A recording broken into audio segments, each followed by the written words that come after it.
I've always kind of had an entrepreneurial spirit. Even in high school, I had ran a small lawn care business, took care of several people in my town. As in elementary school, you would used to resell bubble gum to the kids. So I always had an entrepreneurial spirit, but that doesn't give you a good business acumen.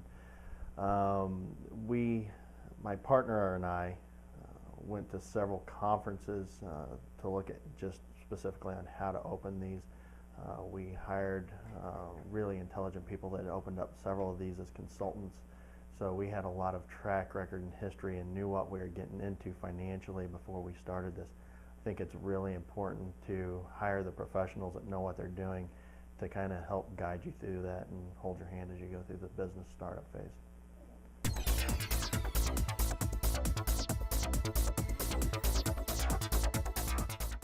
Urgent cares across the country are kind of pushing the boundaries of the traditional doctor-patient relationship. We're making medicine more efficient, and as any businessman will tell you, that usually means a better business model.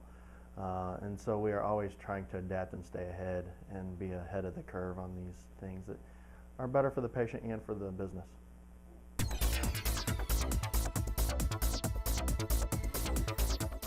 Funding right now is very difficult. We're still in a time where money is tight. You have to have an excellent business plan.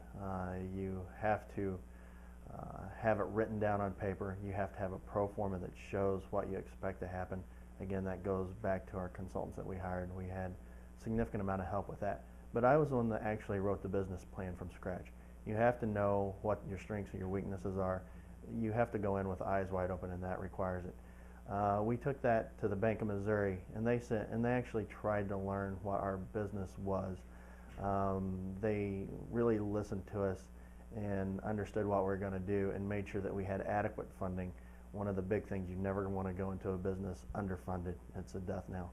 And so we talked about how much funding that we needed to make sure that this became a successful business, and they listened.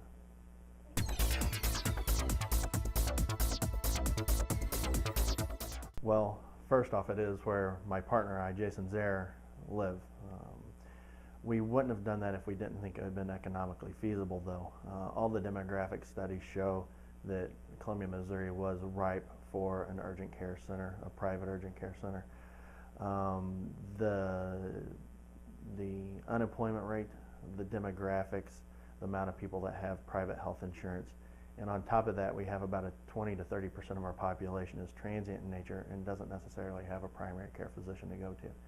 So we felt that all those were very important to us, and it turned out it was right.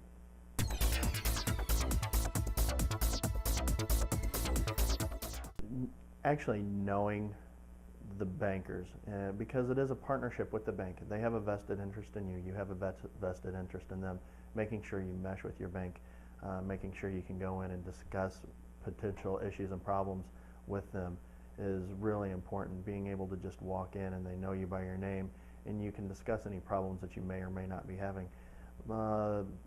Bank of Missouri is a small business itself.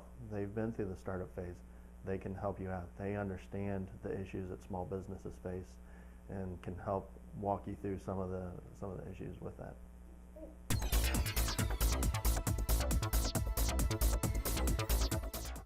If you are going to become leveraged when you first open a business and having a significant amount of loans, make sure you have the professional ability standing behind you.